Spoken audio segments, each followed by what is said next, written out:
All right, what's up, familia? Welcome inside the pad. Hope you guys are doing good. Keep in between the lines. Got your load secure. Okay.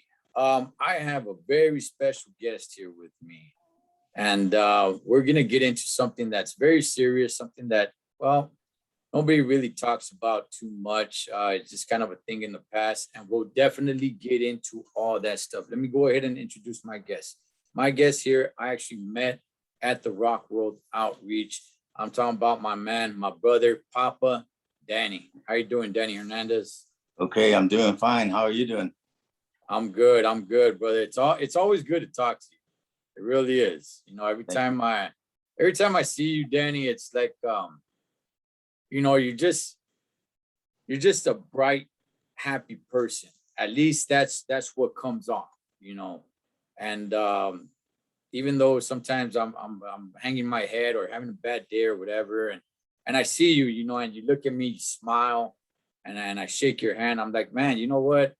I feel better. Right. I feel That's better. good.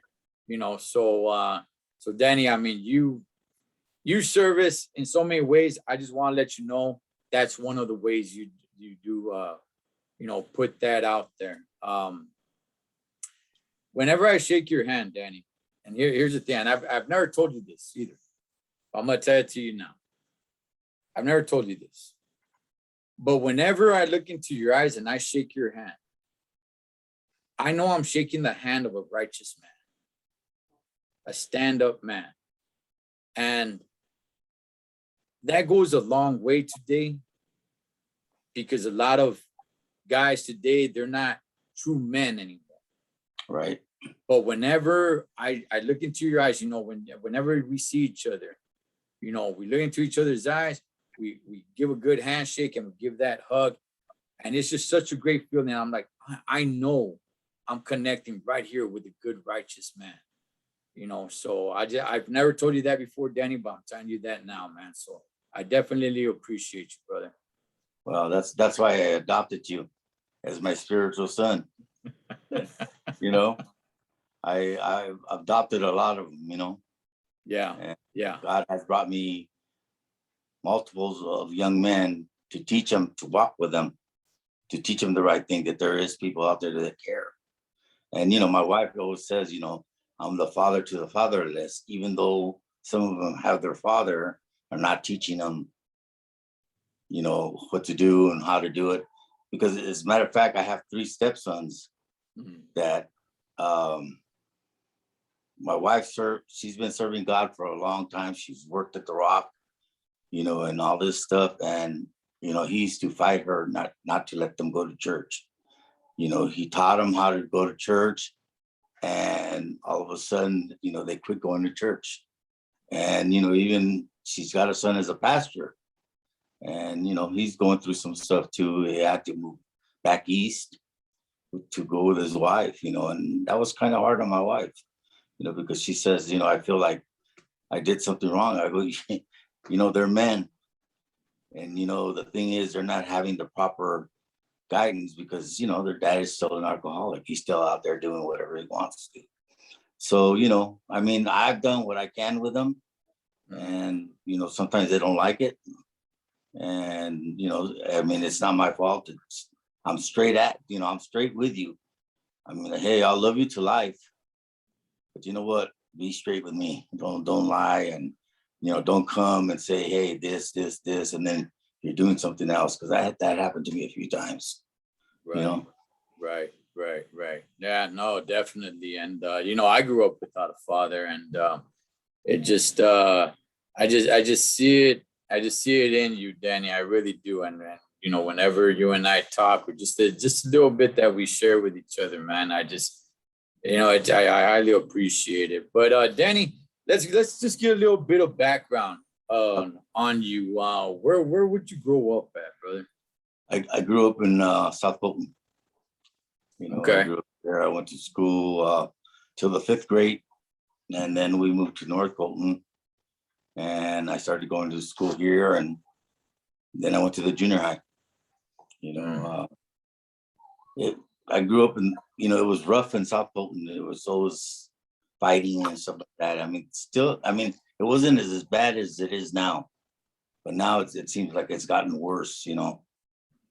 And you know, I mean, it's a thing that goes. I mean, life goes on, and you know, you try to run away from things, and they come back at you. You know, I don't want to, you know, age you or anything, Dan, but around what era is this? Like around what decade is this? where is it at? No, around what time was this? Oh, Was it like in the, the I don't, 60s. In the okay, in 60s. the 60s. Okay. Yeah, it was in the 60s. Yeah, you know what? My brother, he lives in Colton now. He lives right across the street from the high school.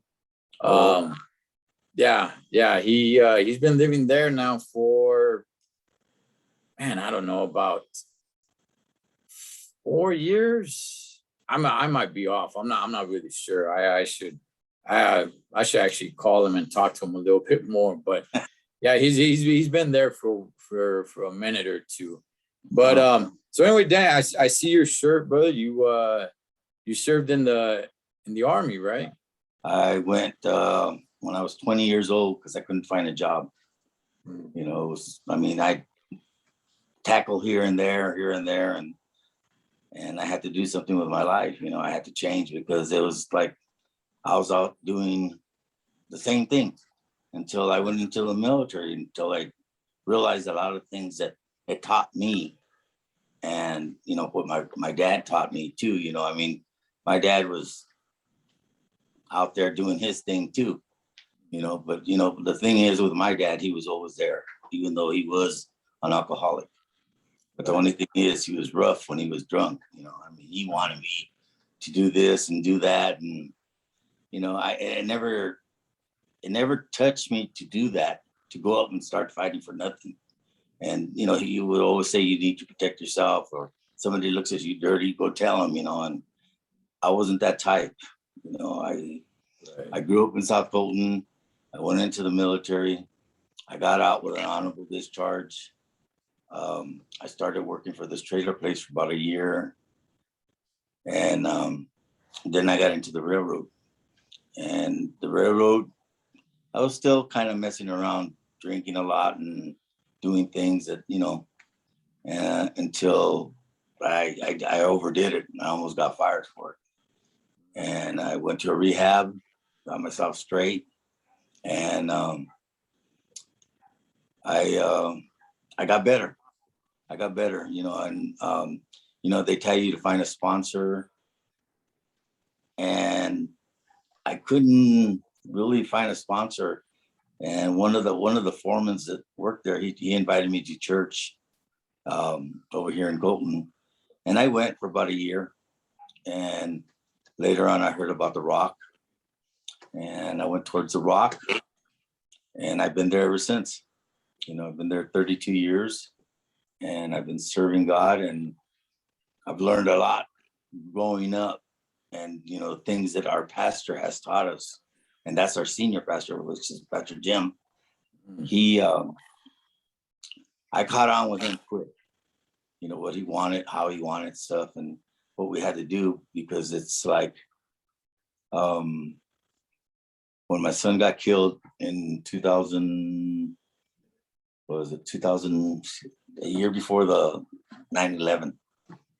You know, so he got killed in 2010, and it was the hardest thing that I can go through, and it's just tough, you know. I mean, when you lose a son, or anybody really, you know. Okay, let's get into that. So he died in 2000, in the year Yeah, 2000. 2000. Okay, the year 2000. He passed away. And familia, anybody who's watching, that's basically what we're gonna cover here. You know, I've lost friends, Danny. I've lost family members. It's very easy to see, it's very easy to say, oh yeah, you know, I know what it's like because I seen the pain that parents go through when they lose a child. It's very easy to say that, but you know, I got two sons myself, and I got three stepkids, and my goodness, Danny, there's I that's, you know, I pray to the Lord for their safety every single day. because seeing is one thing, but I can't imagine losing a child. Danny, can you take us through the events that happened, man? It was a Wednesday night. They had called me to tell me that, you know, my son was at Arrowhead, and I went down there, and my ex-wife was there, and I told her what happened, and she didn't really want to talk to me that much. So my ex-brother-in-laws were talking to me about it, and then you know, I wanted to be able to see him. I wanted to know what happened, because they had said that he had expired.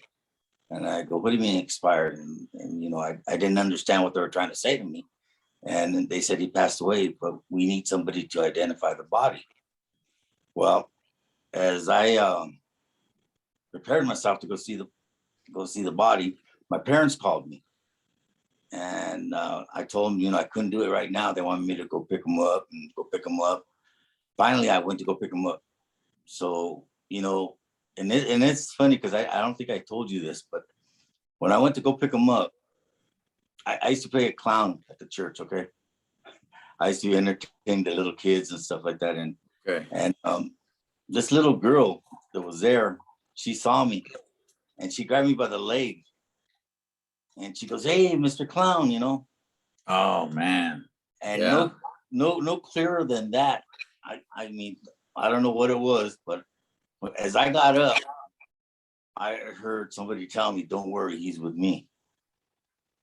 And you know, I kind of like, you know, so I went in and talked to the ex-wife again, and I go, "Have you know, are we gonna be able to identify the body?" She goes, "Well, you know, my brother already did it."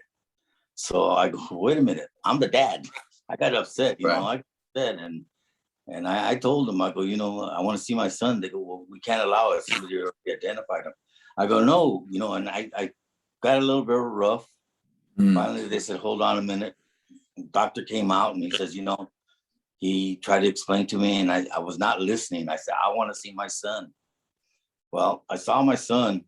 They let me go. They said, "Okay, we'll let you go in for a few minutes to identify the body."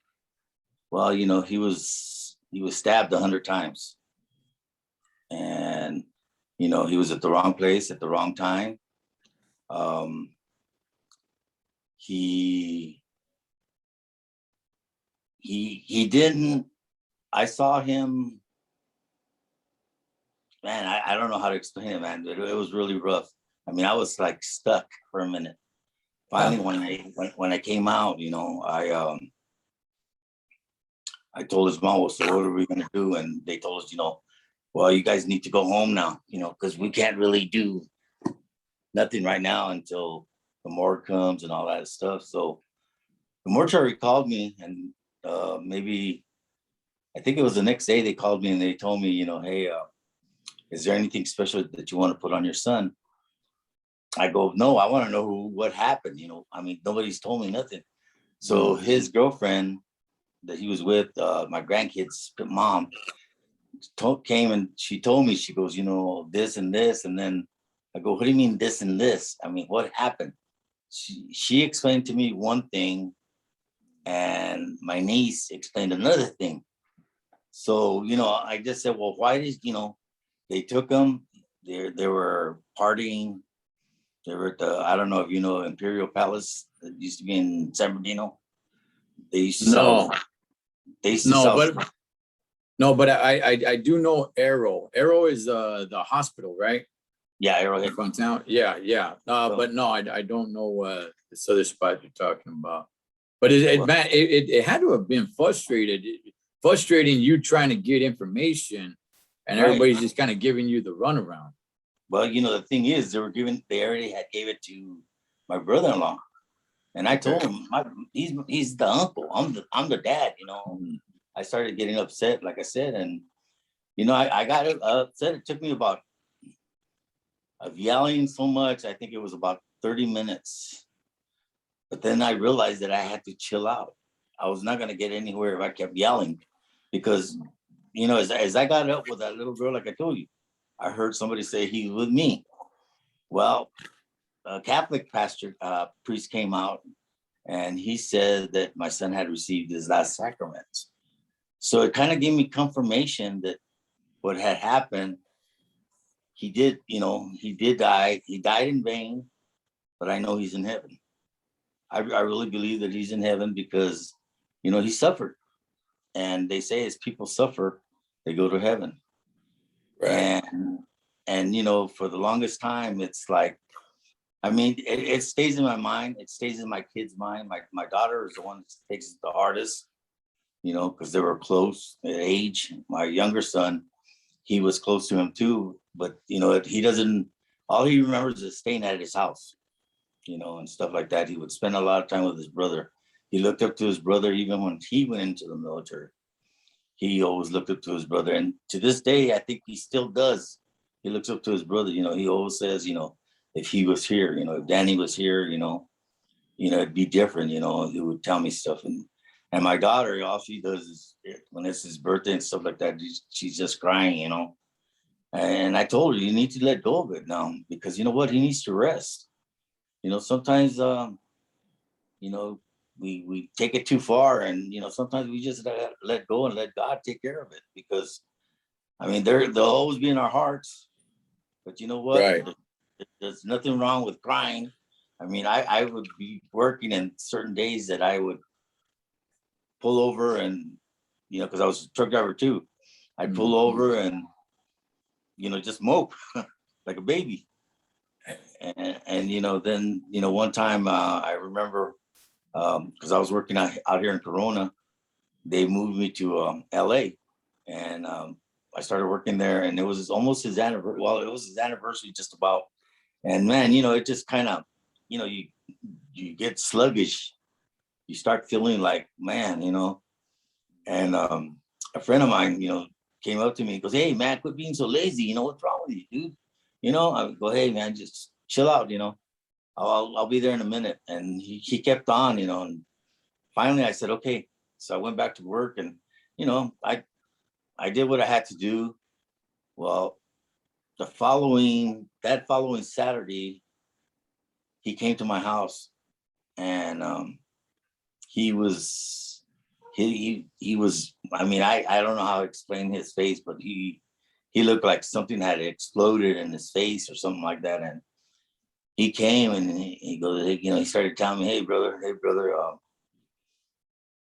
can and I'm, you know, he didn't know what to say. He just out of words. And then finally he says, you know, can you forgive me? And I go, for what? And I go, you know, what I was telling you the other day about your son, because I didn't know how it felt. And I go, what are you talking about? And he goes, my son got, and he just broke down, you know, he just started crying, saying, my son got killed last night in a car accident. And I just grabbed him and I hugged him and I said, let's pray, man. So we prayed and every so often we get together and we talk about it, you know, when it's our anniversary. He always tells me, you know, he appreciates me being there for him. We had another guy in LA that his son got killed too. And, you know, it was kind of like, I wanted to start forming a group, but the railroad at that time, they didn't like doing stuff like that. It was, Okay. you know, it was business. It's business now, but it's changed a lot since the new railroad came in. Right. And they were able to get um, a, a reverend from the Rock. He works here, and he tried to do it, and it went through Congress, and they passed it. Wow. So now they have a reverend there, you know, and he wanted me to go in with him to be a part-time reverend with him, and I told him Yeah. I would do it, you know. But getting back to my son, yeah, it affects me. But you know Hey, what? Danny, let me ask you just a couple of questions. And if you don't want to answer, Carnal, it's all good, man. Well, for one, how old was your son? He was 27. He was 27. Yeah, Okay. he had 2 kids already. Yeah, so he leaves behind kids. Right. Um, Yeah, I've known a person or two that same thing. Danny, was your son hanging around with the wrong crowd? Was it you said wrong place, wrong time? Was he hanging around with the wrong crowd? Was he, hanging out with the homeboys in the streets and anything like that?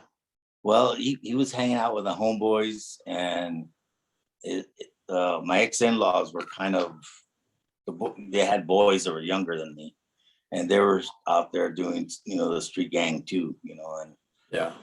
they when my wife and I got divorced, he came to live with me for a while, and he was getting out of hand, and I found a pistol, and I told him, what's this? You're not supposed to have this in the house. He goes, yeah, but I gotta protect. I go, what do you mean you gotta protect yourself? You don't need to. Well, I bought him a Regal, and I remember him coming home and the windows were all busted because they got in a fight. Yeah. And I took the car away from him. And later on, he got tired of me trying to boss him. And I told him, I'm not trying to boss you. I'm just trying to guide you, because you're derailing. You're not doing the right thing. He goes, well, you don't know, you don't know what's out there and all. I go, you know, growing up, I went through a lot of stuff too. I didn't just jump in and say, hey, everything's hunky dory, because it's not. Life goes on. I mean, I've seen my cousins, like you said, familia. I got into fights with a familia. I got, things with that. And he decided he wanted to leave. So he took off walking, and somehow he found the pistol because I couldn't find it anymore. And I called his mom and I told him, he's heading your way and he's carrying a gun. And she goes, well, what do you want me to do about it? And boy, did I get upset. Yeah. So he ended up going to move in with his grandparents, and I feel in my heart that it was in the wrong place where he was at. Danny, what was your relationship with your son as he was growing up? As we were growing up, we were really close.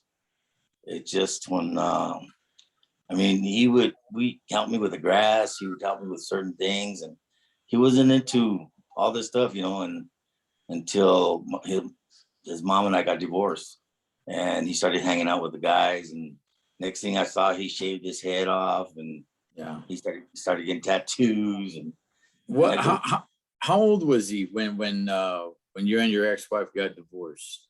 he was 16. Okay. Yeah. Okay. So Yeah, that's a vulnerable age. I mean, that's teenage years and all that. Man, um, did you see it, Danny? Did you see your son changing? Did you notice him going in the wrong direction? yeah, I saw all that going into the wrong direction, and I try to explain to him, and there was times that he would listen, but he didn't pay attention. He still went Yeah. out and did what he wanted to. He started changing when he was I think he was 23, Mm. 24, something like that. He came and he apologized to me, saying, Dad, I'm sorry. They used to call me Pops. Hey, Pops, um, I'm sorry for the way I acted, for the way I did things. But the thing is, I mean, he was still doing the things which I didn't know at that time. But he came to apologize, and we got close again. We built that relationship, and he was coming around more because he stopped coming around after I told him, to try to take the gun away from him. And we got close. I'd go see the football games with him, and here and that, and then when the incident happened, I found out that he had a closet full of rifles. Yeah. And man, that hurted me more. And my grandson, he's small. You don't know. And I told him, I go, before that too, with that pistol, I told him, you don't know if little Danny's gonna get it, because we had Danny the third too, Mm. and you don't know if he's gonna get into it. Well, praise God that he's a good kid. He stays home. He's 20, 22. He got in trouble. He went to jail. He got out and he came back different. He goes, Grandpa, I'm going to change. So he keeps in contact with me. You know, he'll call me to see how I'm doing. And he wants to get together. We go have breakfast, or, you know, we go have lunch or whatever it is. I get together with him, even with my younger son. We've learned to build that relationship together, you know, to once a month at least, because my youngest son lives in Pasadena. Okay. He's going to college up there, and he learned a lot too, you know, because I try to guide him too, you know. So your grandson, which is your son who passed away, his son was getting into trouble as well. Yeah. Yeah. Yeah. That's man, that's that's got to be rough, Danny, for you to see that, seeing your grandson kind of heading down the right path, heading down the same path, knowing what the outcome was with your son. But you have a good relationship with them today. Yes. The only one I don't have a relationship is my granddaughter. She's out there doing whatever she wants to do. And she has two boys. Yeah. I have a niece, and I think she's, you know, out there running wild as well. And you know, maybe there's more that I can do. Maybe I should actually reach out a little bit more, and I don't. And you know, I'm gonna do that. I'm gonna do that, Danny. I'm gonna definitely reach out to her a little bit more. And yeah, wow. One Danny, of the things we got to learn, though, you know, that I've learned going to the Rock is Pastor Jim's always teaching about love people to life. And that's me. I'm like my wife says, I'm a people person. And I love treating people good. You know, I like playing with them. And, you know, she goes, well, why did you do that? I go, I'm not doing nothing, you know. And she goes, you know, you shouldn't be doing that. I go, I get to know them first before I start messing around. I don't just go do it right off the bat and say, hey, you know, whatever. You know, and she looks at me because even with Pastor Jim, you know, I did it one time and she goes, don't be doing that. And Pastor Jim came out telling me something wise too, you know. And she goes, how do you do that? You know, because she can't do it. Right. And she goes, it's hard for me, you know, she shies away and she wants to leave. You know, she doesn't want to mingle. Me, I'll stay all day. If you want me to mingle, let's mingle. Let's get and encourage each other, you know. Let's build each other up. And that's my thing. I would like to do that. I mean, I'm thinking about even starting a Bible study for younger guys and just getting together for breakfast and just fellowship, you know, people from different, because, you know, everybody's different.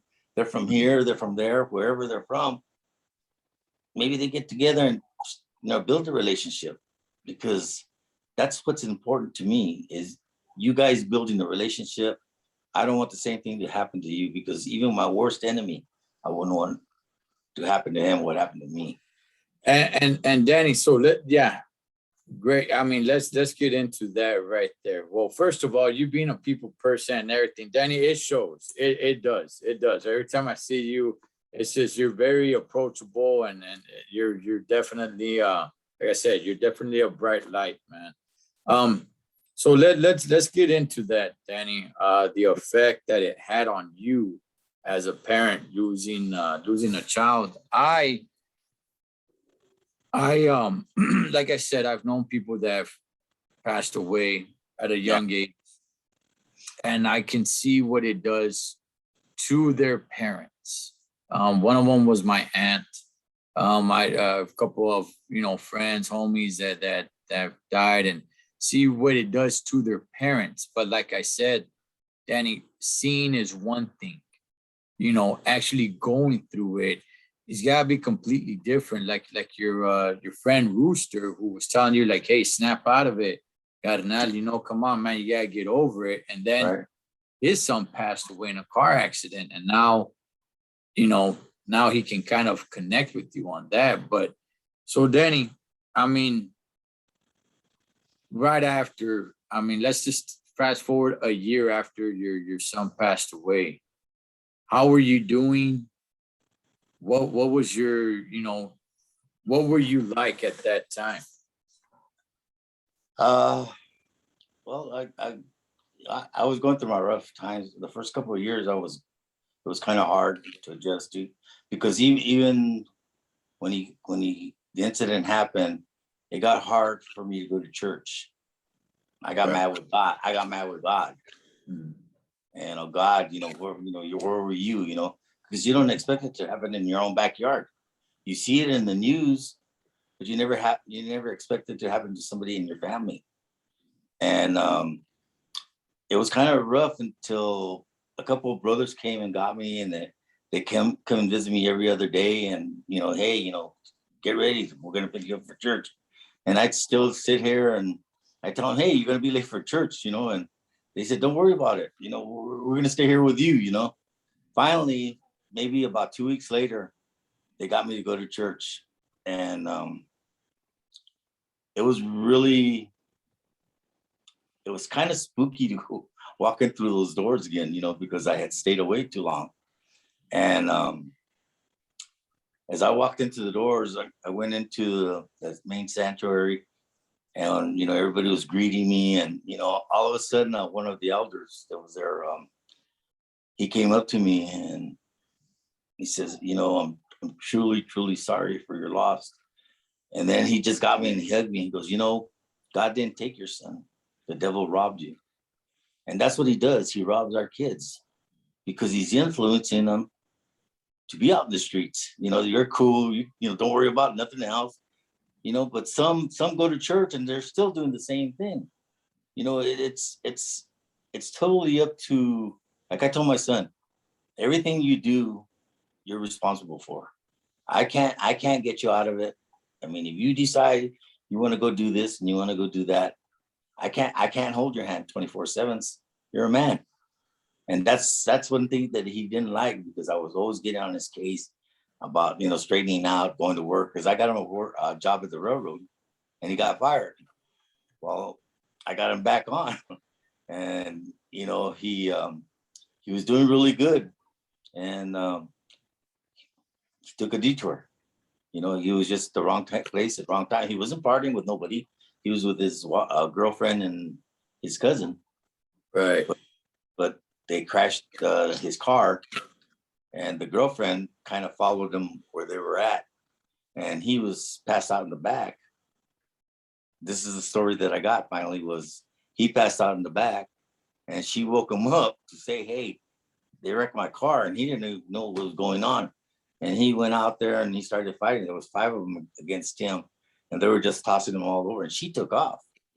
She left him there. And finally she came, I guess she came back, and somebody said, hey, that's the girl that dropped him off. Because, they had him in the stretcher already and they were taking him away. Right. And I don't know what happened after that, because like I said, only God knows the truth, because I got different stories from everybody. And, I'm just trusting God that God has him. Did they ever catch the people that did it? They caught him. 3 of them were underage, and they let him go because they didn't have enough evidence. And they knifed them. They stabbed them 100 times. Danny, I've seen a couple of parents just fall apart, but I'm not there all the time. Right. Us as just friends and being homeboys and stuff like that. Yeah, you feel the pain. Your camarada died and all like that. But as time goes on, hey, you kind of just get used to it. But it's the parents that really suffer that burden every day, every year. Dan, did you think ever of falling to drugs or alcohol or even thoughts of suicide? Well, I got into drugs. I got into speed, and it was even before I started going to church. I mean, it was just kind of I got into it. I almost lost everything in 2 years. But by the grace of God, I kept my house, I kept my things and stuff like that. And finally, when I got clean, they told me to find a sponsor. Well, you go to the meetings and stuff like that, and I started going to the meetings, but I didn't feel comfortable. I felt more comfortable going to church, listening to them preach, and you could feel at that time you could feel a lot of the brothers were close. Everybody was close. Nobody tries to talk to each other. It's like, when they have a men's event, I wish we could build it all up and fill the sanctuary all up like the women do. But you know what? It's hard because there's a lot of men that can't let go of what they feel. Right. We have our pride. I mean, I had my pride, but God showed me different. Yeah. Yeah, no, definitely. I've been there for Man Day. I don't think they've had that in a while, but I remember I took my son, and the connection, the bond that I felt there was it was great. It really was. Hearing stories and stories like yours, Danny. Danny, did you or do you at any time feel guilty? I felt guilty at one time. Okay. I felt really, I felt it. I felt like, what if I wouldn't have divorced his mom? What if I would have done this different or would have done that different? But, no matter what I would have done, either he would have came out straight or he would have went out in the streets.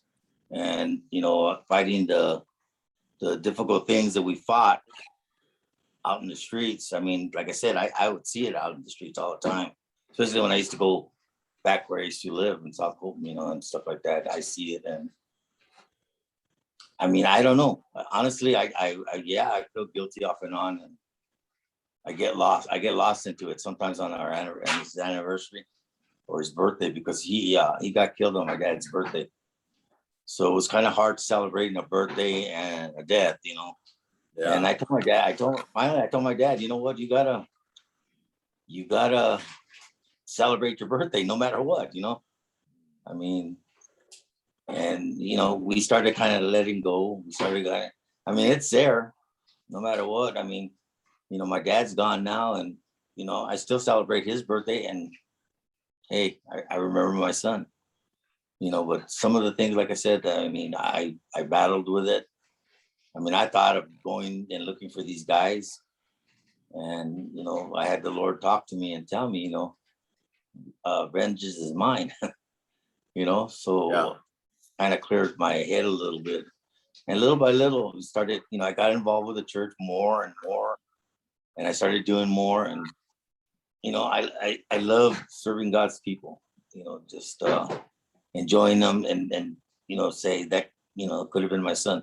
So I call everybody mijo or mija. Yeah. I even at work I would call them, and I had a foreman who would say, "I'm not your mijo. I'm older than you." Right. Yeah. It was all a good thing, Yeah. And I'll tell you this, Danny, and for anybody who's watching, meeting you, Danny, you wouldn't know that you've been through so much. You just you wouldn't. You always got a smile on your face, and you're always happy, and you make other people happy just by you just being happy. It always brings a joy moment when I see you. Hey, Danny, what's going on, brother? And everything, man. And it's just like, man, this just a good man right here. So that's why when we were talking and you told me, I was like, wow, it's got to take a lot. It really does. Like I said, it's. I pray to the Lord, man, for the safety of my kids every single day. And my goodness, I couldn't imagine it. I just couldn't. But one of the things that God really had to talk to me. I mean, I had to do a lot of praying, a lot of letting go, the guilt, the pain will always be there, no matter what. Just remember that. But because they'll always be in our heart. But the thing is quit looking at it as it being ugly and start looking at it as it being good. Because they're in heaven. They're waiting for me to go home. And those are the things that we got to remember sometimes. Sometimes I'm not gonna say it's all perfect. I get a wild, I get wild. Sometimes I want to do something stupid, but God stops me.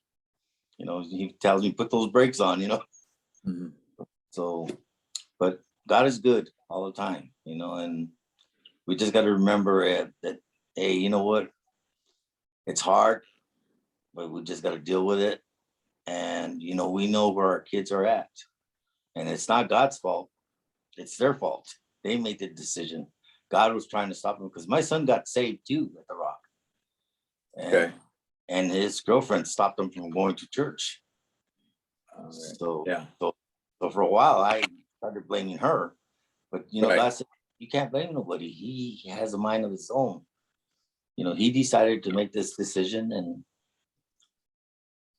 I would get pieces and bits of it, when God would talk to me. And like I said, there was times when it was really hard, and there was times that it was easy, because I just take my cares to God, and He would take care of it. And Danny, I like what you said right there, is that to this day, sometimes, that dark cloud does go over you where you start thinking like, man, let me go do something. Let me go, unleash some sort of bad behavior that's taking over me for this reason. And you said that, you stop. God stops you. You stop in your tracks. And I want to reinforce that, Danny, because like I've expressed to you, if you were to go do something like that, Danny, that right there, it just, me seeing you and knowing the man that you are, like I've said, Danny, you're doing a lot for me, even though you don't know it. Even though you don't know it, every time I see you, you do a lot for me, Carnal. So if you were to ever go do something like that, bam, you're taking, and I'm sure I'm not the only one that feels this way. You do a lot for so many others. And if you ever were to go do something foolish like that, and they take you away or whatever, we don't know the results of it. We don't want to know, but you take you away from all of us that really look forward to that time, Danny. I just, like I said, just shaking your hand and just giving you a hug. I'm like, man, this is a righteous man. This is a good man right here. It just feels great, Danny. Just connecting with you. It really does. Thank you. So I just really I feel the same way about you. I try to build a relationship with everybody. Yeah, I'm still trying to catch up. I'm trying, brother. I'm trying. But seeing guys like you, seeing men like you, which there aren't many, but seeing men like you, Danny, it really, really makes me take a look in the mirror and say, like, hey, who do you really want to be? Come on. Whenever my mind starts, we're all human, right? Whenever my mind starts thinking towards, the dark side, or starts thinking about foolish things, and I, guys like you come to my mind, and a couple of other people, and I'm like, hey, man, you know what? Who do you really want to be? Who's the person you really want to be?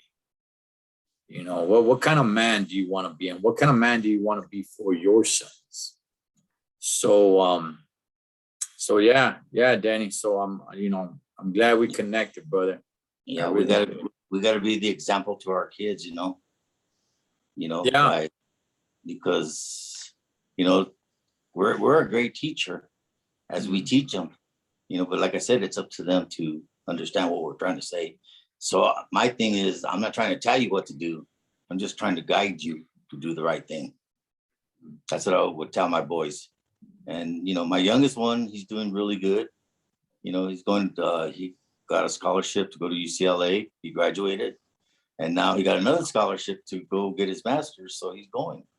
And so he's doing good. You know, I mean, like I say, he'll come over and he'll tell me about his brother, that sometimes he misses him, or he'll call me and tell me, hey, today's his birthday, or they'll remind me.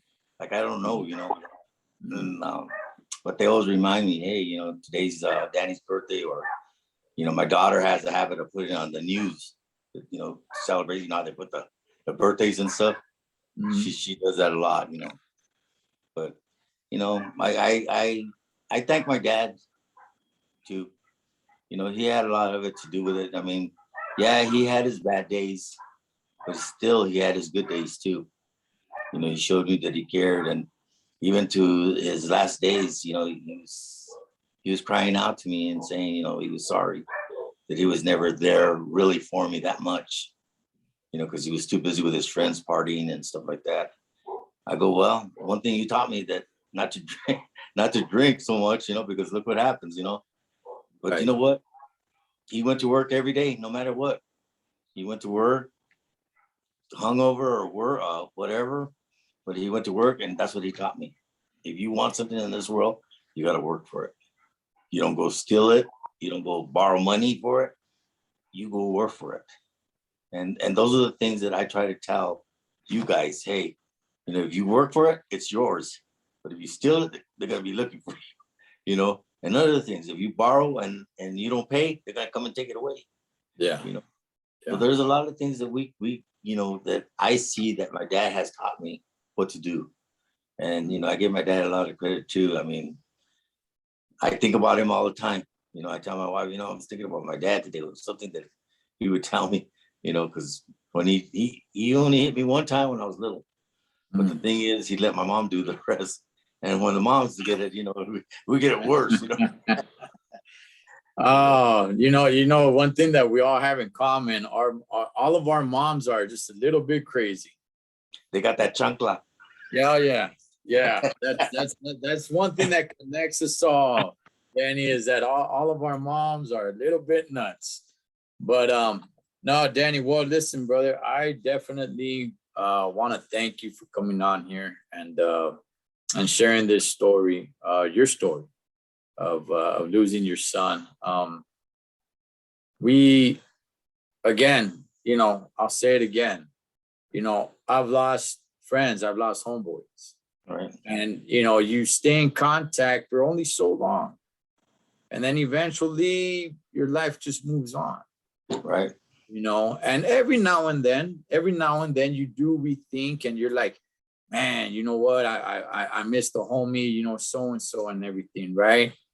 Every now and then, but it's the parent. It's the parent that lost their child, that lives with that every day. Those days turn into weeks turn into months, and months turn into years. And Yeah. even though you see the parents like 10 years later, they still got that look of like, I'm still missing a piece Yeah. of myself. Yes. And so, Danny, what would you just for anybody who's watching, your son was 27. He was an adult, and I think sometimes people think like, wow, I'm an adult. It's not like I'm 10 years old. If I pass away, it's probably not going to hurt my parents that much for whatever reason. But Danny, what would you say to the kids? And when I say kids, I don't necessarily mean little kids. I mean people that still have their parents around. What Young would you adult. say? What would you say to them? And what would you say to parents, Danny? To the kids, I would always tell them to honor your parents. They know better than we do.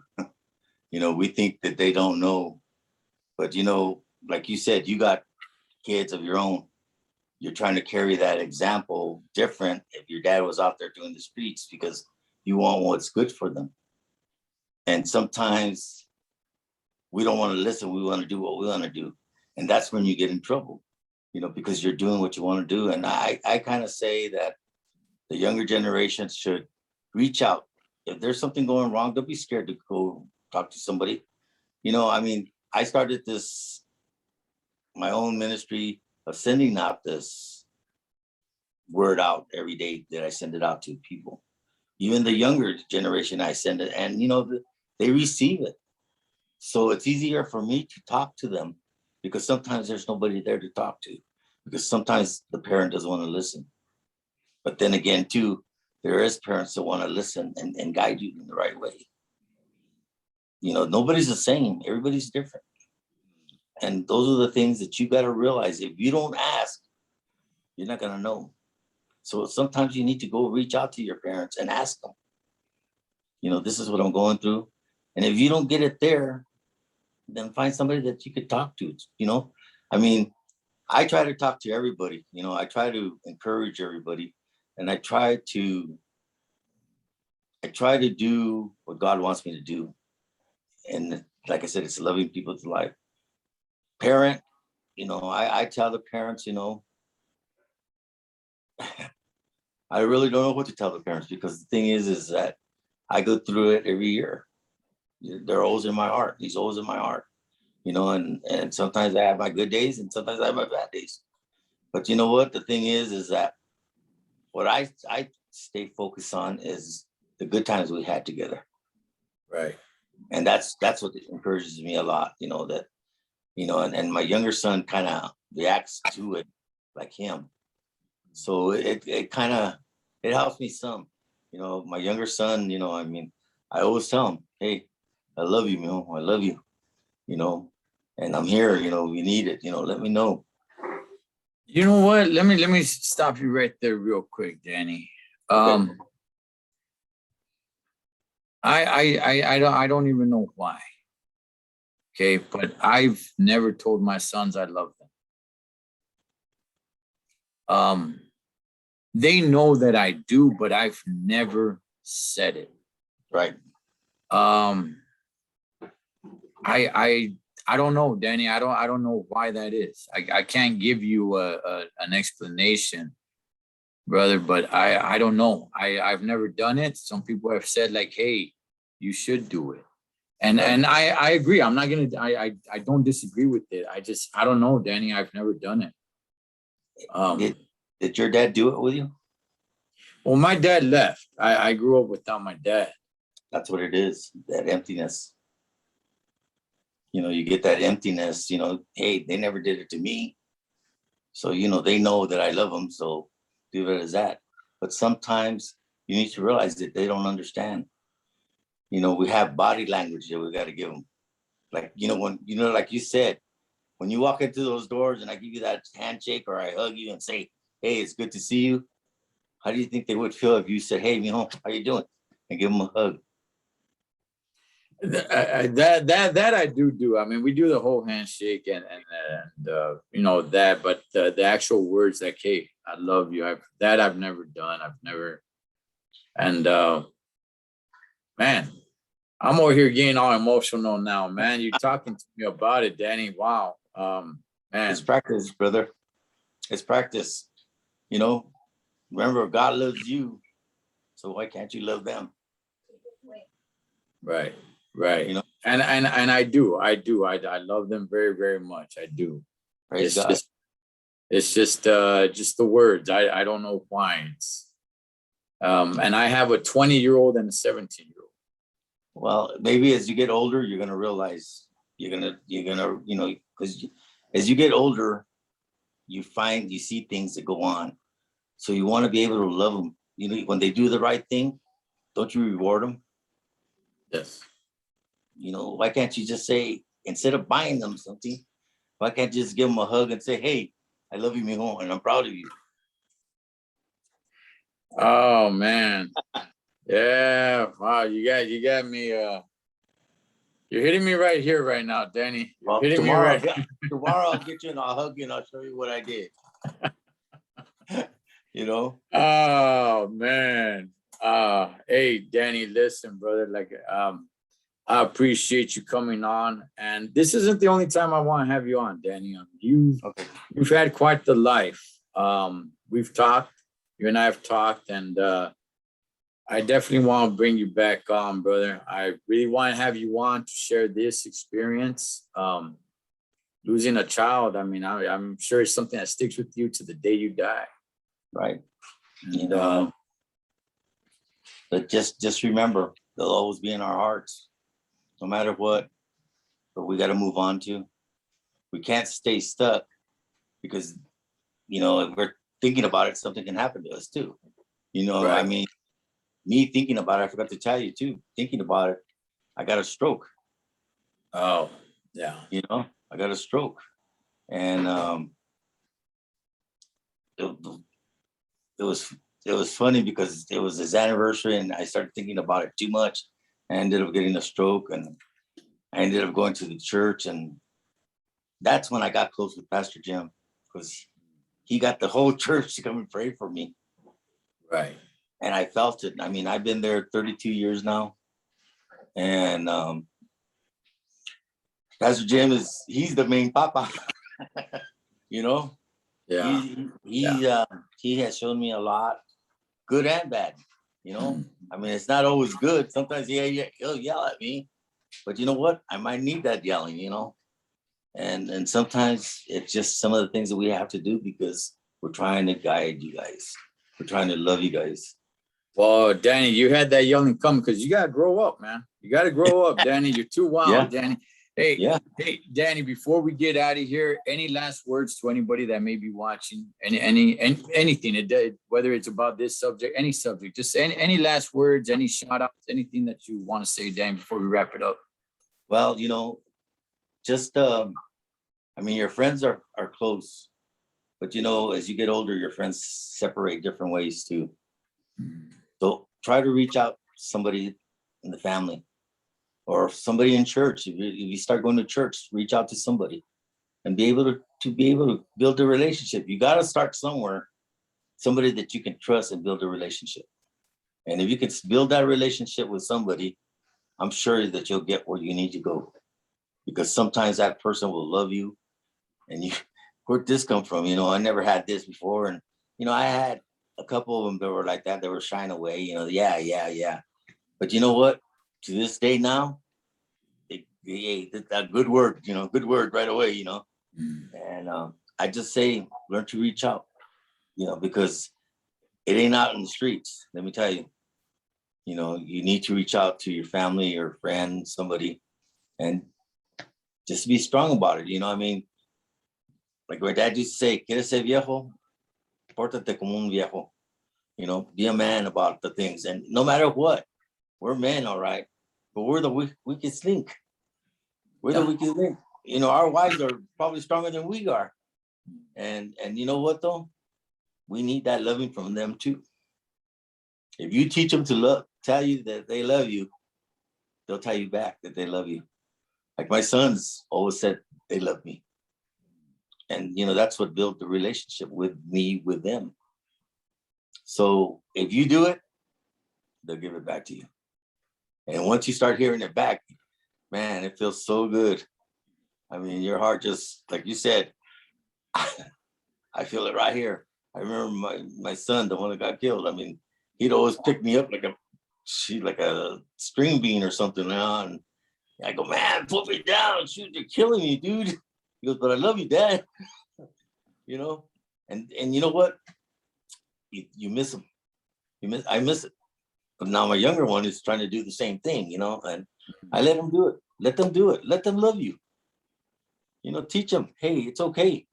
It's okay to love, you know, and share it. I'm your dad and I love you guys and I want the best for you guys. You know?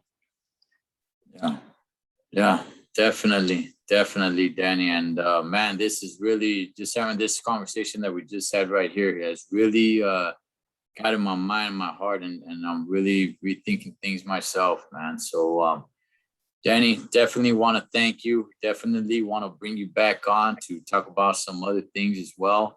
But okay, we'll leave it there for now. One more thing. Yes, sir. Stepkids. remember, they're not your stepkids. God gave them to you as your kids, and you got to love them too.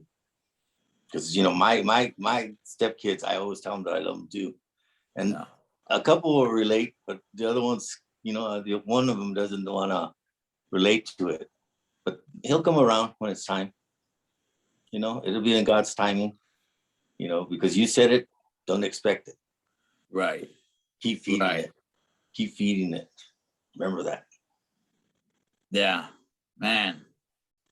Man, thank you, Danny. Thank you. You're giving me a lot, Klecha, man. Thank you, Danny. And I will definitely see you in person real soon. And no, just thank you for coming on, Danny. I highly appreciate it.